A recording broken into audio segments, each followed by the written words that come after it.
какво време ни очаква до края на месец март. В цялата страна ще бъде обявен код за патриотично време. Вятърът ще е бурен, ще пее песни юнашки, хайдушки, песни за вехти войводи.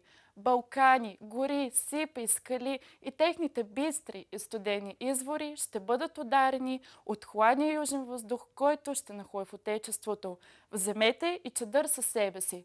Там, дето се види Балканът високи, край до Латракийски, на южна страна, ще вали през целия ден. Във величествените обятия на Рила ще се образува и малка снежна покривка. Питат ме, де облачността ще се разкъса и ще започне бавно затопляно. Тамо аз ще отговоря, де се бели Дунав лей, де от изток Черно море се бунтува и светлей. Там, де се възвишава горда стара планина, де Марица тихо шава и Стракийска равнина. В четвъртък и петък, дето Дунав, Вардар, Струма и Марица си текат, ще има силни превалявания, предимно от дъжд.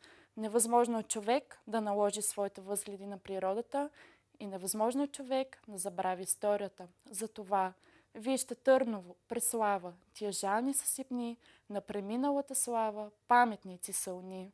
През почивните дни очакваме бързо затопляне над Копривщица.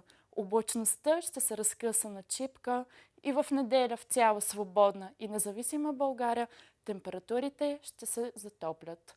Ще настане вечер, месец ще изгрее, звезди ще обсипят свода небесен, гора ще зашуми, вятър ще повее, Балканът ще пее хайдушка песен.